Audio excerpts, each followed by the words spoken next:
साथियों, स्वागत है आप सभी का एजुकेशन केयर 6 में। आज का ये वीडियो बिहार एसटीईटी परीक्षार्थियों के लिए है और जो छात्र यहाँ पे बिहार में एसटीईटी यानी कि शिक्षक पात्रता के लिए एग्जाम देने जा रहे हैं उनके उन सभी टॉपिक पे है जो कि उनकी समस्याएं बनी हुई है।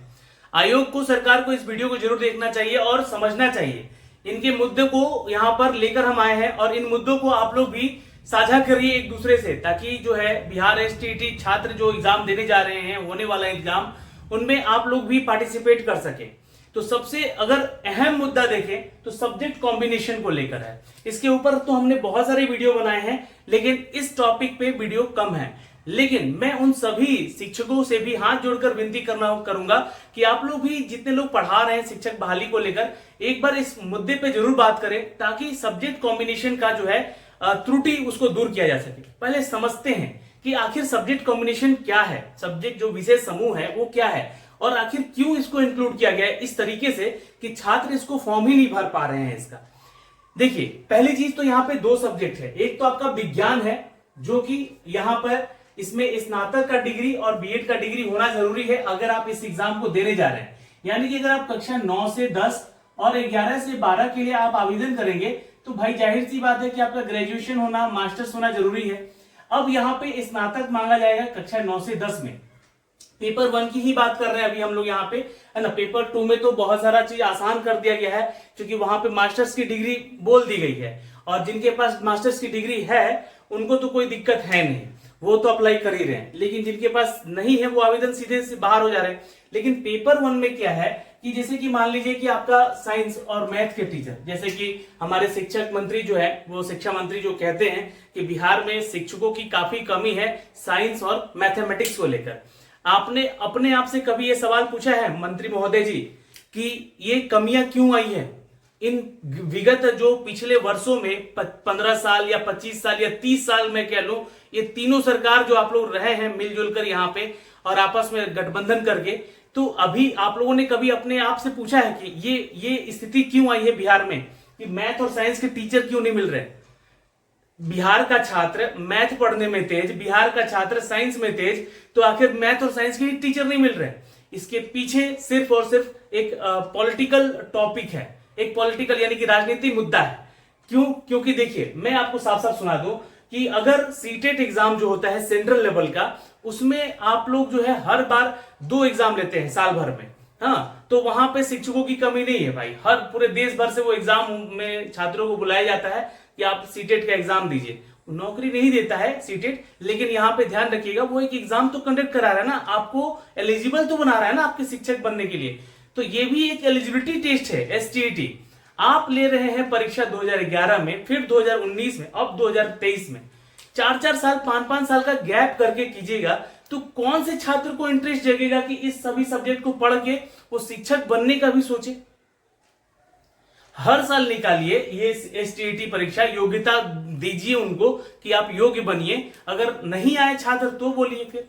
तो गलतियां यहां पे हमारे राजनेताओं में हैं और गलतियां उन्हीं से हुई हैं जिसके चलते ये आज भुगतान भुगतना पड़ रहा है। फिलहाल सब्जेक्ट कॉम्बिनेशन के ऊपर आते हैं। पॉलिटिकल बातें ज्यादा होगी तो फिर दिक्कत होगी।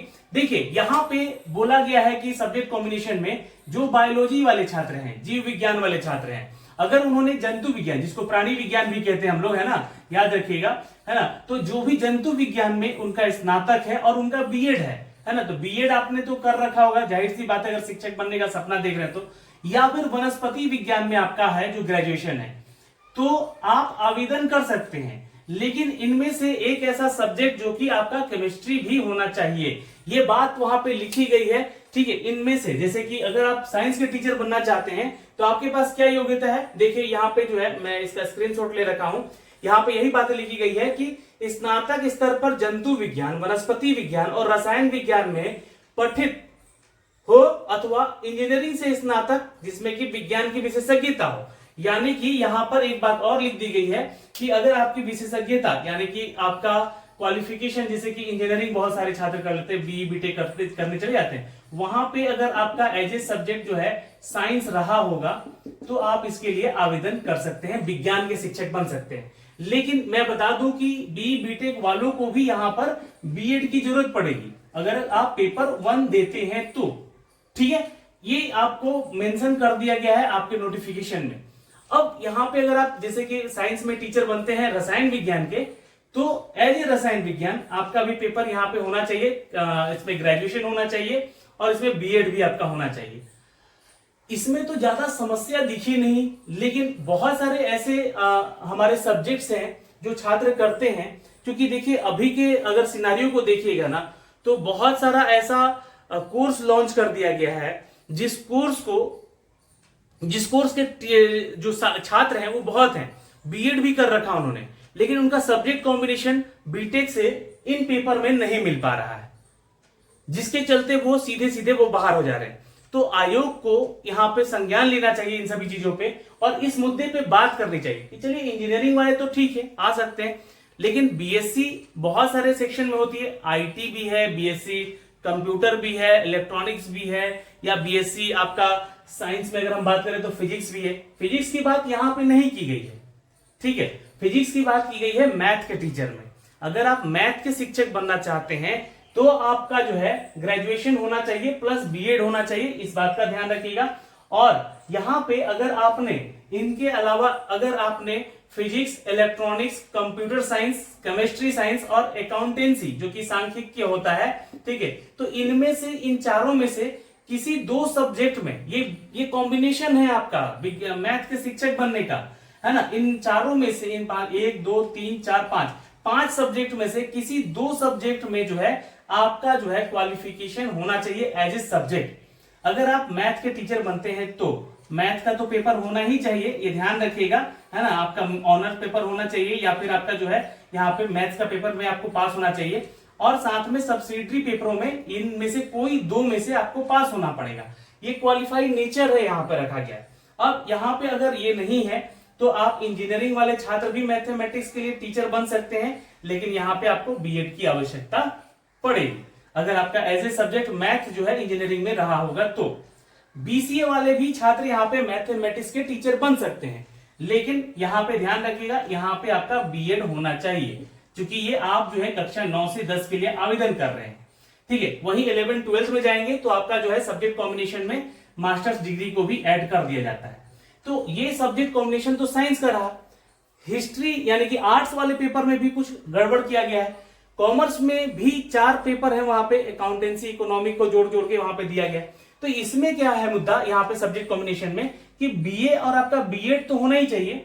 सहायक विषय प्रतिष्ठा विषय की बात जब की जाएगी तो हिस्ट्री, ज्योग्राफी, इकोनॉमी और पॉलिटिकल साइंस, इन 4 में से किसी 2 सब्जेक्ट में आपको उत्तीर्णता होनी चाहिए, यानी कि पास होना चाहिए किसी 2 में, ठीक है। तब जाके जो है आप एसएसटी के टीचर बन पाएंगे, ये ध्यान में रखिएगा। तो सपोज मान लीजिए कि अगर आपका मेन पेपर हिस्ट्री है या ज्योग्राफी है मेन पेपर, तो ये दोनों में से किसी में पास होना चाहिए, है ना। और इन चारों में अगर चारों में से किसी 2 में आपको पास होना चाहिए, ये 4 पेपर आपके होंगे ही होंगे वहां पे, ठीक है। अब एनी ऑफ सब्जेक्ट आपका हिस्ट्री और ज्योग्राफी होगा या एंशिएंट हिस्ट्री को भी यहाँ पे जो हिस्ट्री में सम्मिलित किया गया है, मतलब हिस्ट्री माना जाएगा उसको। लेकिन ये ध्यान रखिएगा यहाँ पे इन 4 सब्जेक्ट में से किसी 2 में आपका पास होना जरूरी है, ठीक है। और एज ए पेपर आपका जो है एनी वन सब्जेक्ट, इनमें से चारों में 5 अगर देखा जाए तो एक पेपर या तो हिस्ट्री का हो या तो आपका ज्योग्राफी का। अब यही सब्जेक्ट कॉम्बिनेशन बहुत लोगों का नहीं है, क्योंकि हिस्ट्री और ज्योग्राफी बहुत लोगों का नहीं है सब्जेक्ट। बहुत लोग अपना इकोनॉमिक को मेन पेपर रखे हैं और सब्सिडरी में यहाँ पे जो पेपर है उनका वो पॉलिटिकल साइंस है, और हिस्ट्री है ही नहीं उनके सब्जेक्ट में या ज्योग्राफी है ही नहीं उनके सब्जेक्ट में। तो ऐसे में वैसे सैकड़ों नहीं हजारों अभ्यर्थी हैं जिनका कि मामला यहाँ पे फंस रहा है। तो आयोग को इसके ऊपर संज्ञान लेना चाहिए। सबसे पहले तो इसकी टॉपिक पे ही बात करनी चाहिए। हमने यहाँ बात की है और आयोग से विनती करते हैं कि इस मुद्दे को और ऊपर ले जाए, सभी छात्र मिलकर यहाँ पे शेयर करके वीडियो को, और इस मुद्दे पर सरकार और आयोग सोचे और सब्जेक्ट कॉम्बिनेशन वाले टॉपिक को ही हटा दिया जाए यहाँ से। आप यहाँ पे आप बोलिए कि जो छात्र ग्रेजुएट हैं, बीएड हैं और जिस सब्जेक्ट के टीचर बनना चाहते हैं उनमें उनका ऑनर पेपर होना चाहिए, या फिर जो भी परसेंटेज वगैरह आप लगा दीजिए कि परसेंटेज से इतने से पास है तो ही आप आवेदन करेंगे। तो ये बहुत सारा यहाँ पे ऑप्शन आ सकता है इन सभी को हटा के, जिसके चलते बहुत सारे छात्र यहाँ पे फॉर्म नहीं भर पा रहे। अब यहाँ पर छात्र जो है परेशान है, किस चीज को लेकर परेशान है कि देखिए सर 23 तारीख तक लास्ट डेट दे दिया गया है, फॉर्म भरने में परेशानी हो रही है क्या कि आज हमने अगर पेमेंट किया है, आज हमने पेमेंट किया है तो 2 दिन के बाद जो है हमारा जो है पेमेंट अपग्रेड हो रहा है। अब पेमेंट अपग्रेड होने के बाद हमसे मांगा जा रहा है हमारा डॉक्यूमेंट। अब ये डॉक्यूमेंट्स में जो सर्टिफिकेशन को लेकर सर छूट करवाइए, क्योंकि सर्टिफिकेट हमारे पास है नहीं। इस मुद्दे पे हमने कल भी बात की थी आप लोगों से। तो सर्टिफिकेट जो है हमारा, जैसे कि मान लीजिए कि हमारे पास 10th का मार्कशीट और सर्टिफिकेट है, 12th का भी है, तो ग्रेजुएशन का है लेकिन इसका सर्टिफिकेट नहीं है। इसका ग्रेजुएशन का किसी किसी का मार्कशीट तो मिल गया है लेकिन सर्टिफिकेट नहीं मिला। अब इसके पीछे भी हमारे जो हमारी पार्टियां हैं हमारे राज्य की, है ना, उनकी जिम्मेवारी बनती है। जिसकी भी सरकार रही हो, चाहे आप बीजेपी हो, आरजेडी हो या कोई भी दल हो, है ना, तो उनकी जिम्मेवारी बनती है कि आयोग का काम सीरियसली लिया जाए। तो सीरियसली लिया नहीं गया था। अब पूछिए कैसे नहीं लिया गया था, कारण उसके पीछे। आप 3 साल का डिग्री 4 साल में करवा रहे हैं, ग्रेजुएशन का 5 साल में करवा रहे हैं, बीएड का भी वही हाल है। तो बीएड का भी अगर 2 साल का कोर्स है तो उसको 3 साल में कंप्लीट हो रहा है। तो गलती किसकी है? गलती है हमारे आयोग की, जो कि समय पे इनका एग्जाम नहीं लिया और अब मार्कशीट और सर्टिफिकेट देने में भी देरी कर रहा है। तो बहुत लोगों के पास सर्टिफिकेट नहीं है। लेकिन एक चीज यहां पर जो है आप लोगों के साथ सुविधा दिया गया है कि जो भी, जैसे कि मैं थोड़ा सा इसको रब कर देता हूं, है ना, जो भी यहाँ पे फॉर्म भरा रहा है ना, ये आपका फॉर्म भरा रहा है, उसमें आप लोग को जो भी डॉक्यूमेंट्स अपलोड करने हैं, जैसे कि यहाँ पे अपलोड करने का ऑप्शन दिया गया है ना, इस अपलोड वाले सेक्शन में कहीं स्टार मार्क नहीं दिया गया है कि आपको डालना ही डालना है। तो जिसके पास, जैसे कि मान लीजिए सर्टिफिकेट नहीं है, वो इस कॉलम को छोड़ दीजिएगा, मत भरिएगा। अन्यथा अगर आपके पास प्रोविजनल सर्टिफिकेट है तो वो अपलोड कर दीजिए। क्योंकि और दूसरा चीज की जो सर्टिफिकेट है ना, उस पे अटेस्ट करना है उसको, अपने खुद का सेल्फ अटेस्ट करना है। अब ये भैया सेल्फ अटेस्ट कैसे? वो आपको करना, अपने ओरिजिनल सर्टिफिकेट को फोटोकॉपी कर लीजिएगा, उस पे साइन कर लीजिएगा फोटोकॉपी पे। अब इसको स्कैन करके जो है आप इसको अपलोड कीजिएगा 150 KB का बना के, उससे कम हो सकता है, ज्यादा मत कीजिएगा। तो ये सर्टिफिकेट की बात हो गई, है ना। तो जो सर्टिफिकेट है आप उनको अपलोड कीजिए, ठीक है। अब एज क्राइटेरिया को लेकर यहाँ पे मुद्दा उठ रहा है कि भैया एज क्राइटेरिया के ऊपर बात कीजिए, एज लिमिट की बात कीजिए, यहाँ पे एज में छूट दिलवाइए। तो देखिए आयोग ने नोटिफिकेशन में ये बात कही है कि जो भी हमारा 2019 में STET नहीं हुआ सब्जेक्ट का, उसमें हम लोग 10 साल का छूट दे रहे हैं, या 2011 में STET नहीं हुआ है, उनमें हम लोग जो है ना यहाँ पे 10 साल का छूट दे रहे हैं। तो बहुत सारी ऐसी महिला अभ्यर्थी हैं जिनका संगीत का या ललित कला का या जो भी ऐसा सब्जेक्ट रहा है जिसका एग्जाम नहीं हुआ है पिछले दशकों में, तो उनको 10 साल का छूट मिल रहा है। लेकिन वो वेबसाइट पे जो है ना, मतलब एज ऑफ बर्थ डालते ही अपडेट नहीं हो रहा है, उनका बोल दे रहा है कि फॉर्म फिल नहीं कर सकते, आउट ऑफ एज क्राइटेरिया है। तो इस पे सुधार किया जाए। यहाँ पे ये जो है मामला हमारा वेबसाइट को लेकर है, यहाँ पर ये हमें दिक्कतें हो रही हैं, है ना। जो नोटिफिकेशन में कहा गया कि एज में रिलैक्सेशन मिलेगा 10 साल का, यहाँ पे जिस सब्जेक्ट का एग्जाम नहीं हुआ पिछले 2019-2022 के पेपर में, ठीक है। अब ये तो मैंने मुद्दा उठा दिया। अब छात्रों को छात्र पूछे कि अब जाएं कहां, 23 तक तो एग्जाम है। तो देखिए ये लड़ाई आपकी है। हम सिर्फ, और हमारे जैसे जितने भी यूट्यूब चैनल शिक्षक हैं लोग, ये सिर्फ आपका आवाज बन सकते हैं। उठकर खड़ा आप ही को होना है, लड़ना भी आप ही को है। आयोग से लड़े या फिर आप जो है सरकार से लड़े, तो आपको लड़ने के लिए जो है ना पटना जाना पड़ेगा।